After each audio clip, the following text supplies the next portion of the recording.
देखिए third semester DVV students marketing management का आप लोगों का एग्जामिनेशन है नेक्स्ट। तो इसके जो मोस्ट इंपॉर्टेंट क्वेश्चंस की लिंक है वो आप लोगों को नीचे डिस्क्रिप्शन में मिल जाएगी। अब आप लोगों को मार्केटिंग मैनेजमेंट का पेपर करके कैसे आना है, तो गाइस देखो, जिनको सिर्फ पास होना है आप लोग तो इन क्वेश्चंस को ही करके चले जाओ, बस बहुत ज्यादा इनफ है, ठीक है। और ये क्वेश्चंस देखो, मेन तो मेरा क्वेश्चन देने का पर्पस ये है कि आप लोगों को पता चल जाए कि एग्जाम में क्या चीज इंपॉर्टेंट है जो आने वाली है, ठीक है। तो यही आएगा कि इससे रिलेटेड कुछ और आ जाएगा। वो जो तुम्हारे मन में जो कंफ्यूजन रहता है ना कि इस पर डिपेंड हो या ना हो, तो देखो ऐसा कंफ्यूजन मत रखो, इस पर डिपेंड होकर जाओ, बहुत ज्यादा अच्छे मार्क्स ला सकते हो इसको प्रिपेयर करके, ठीक है।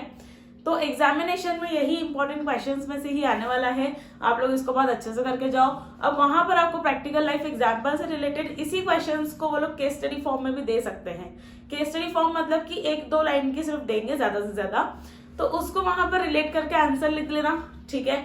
आंसर्स फ्रेम कैसे करने हैं तो वो एक बार अपना घर से करके जाना, प्रिपरेशन करके जाना पहले से ही, क्योंकि आप सिर्फ आंसर लिखते लिखते एक पैराग्राफ लिख दो उतना आंसर में, तो उससे आपको मार्क्स नहीं मिलने वाले, ठीक है।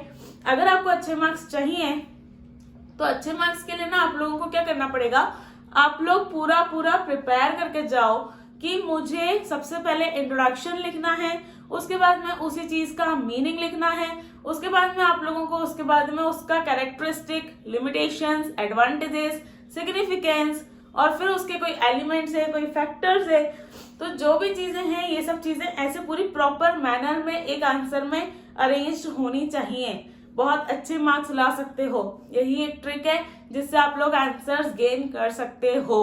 सेक्शन ए के 4 क्वेश्चंस इसी में से आएंगे, घुमा फिरा के आएंगे, डायरेक्ट सेम क्वेश्चन लिख के दे दें, देखो उसका आंसर यही होगा जो आप लोग ये प्रिपेयर करके जाओगे ना, आंसर तो इसी में से होगा, ठीक है।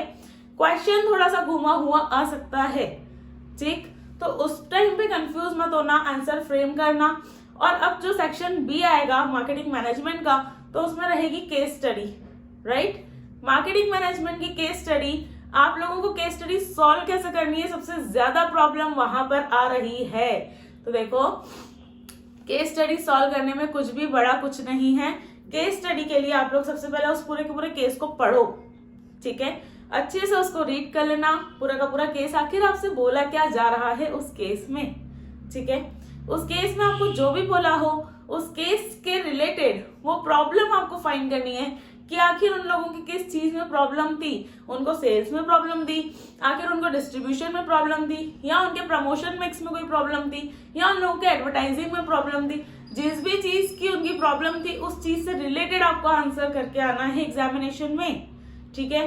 केस स्टडी सॉल्व कैसे करते हैं, तो सबसे पहले केस को पढ़ते हैं, उसमें निकालते हैं कि आखिर वो केस बना ही क्यों, उसकी प्रॉब्लम है ही क्या, ठीक है। अच्छे से पढ़ लेना, वहां पर देखना कि उनको क्या प्रॉब्लम आ रही है। किसी किसी को सेल्स की आ सकती है, मार्केटिंग से रिलेटेड एग्जाम, तो मार्केटिंग से रिलेटेड ही केस स्टडी देंगे ना, ठीक है।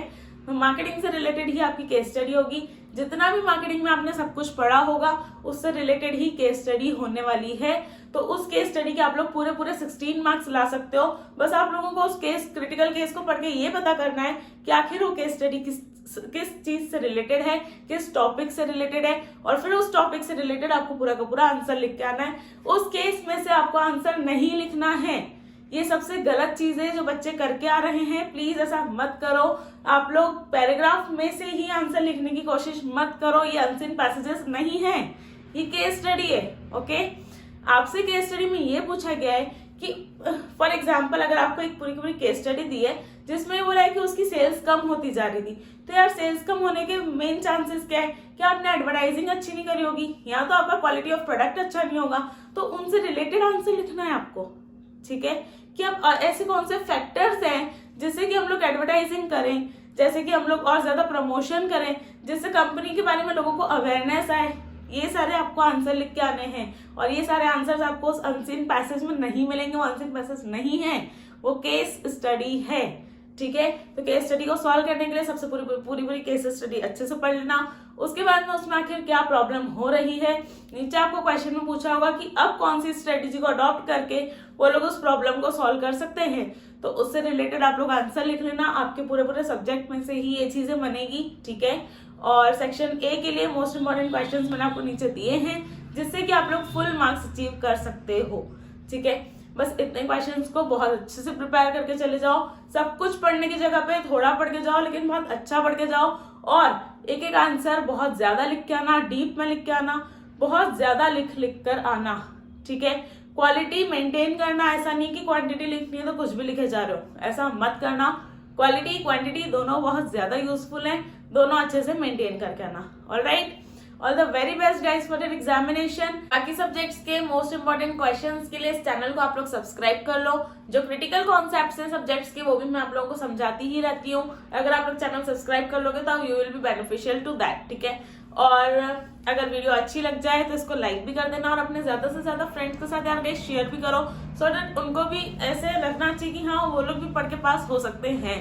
ठीक है, उन लोगों की भी हेल्प करो, वीडियो को शेयर करो, ताकि उनको भी मोस्ट इंपॉर्टेंट क्वेश्चंस मिल पाए, वो लोग भी कम टाइम में अच्छा पढ़ के अच्छे मार्क्स ला पाए। ठीक है, all the very best. Comment करके पूछ लेना अगर कोई भी डाउट रहे तो, मैं आप लोगों को रिप्लाई कर दूंगी। और अगर कोई आप लोगों को डाउट है मुझे बताओ, मैं आप लोगों की बिल्कुल हेल्प करने के लिए रेडी हूँ। Alright, all the very best guys, thank you.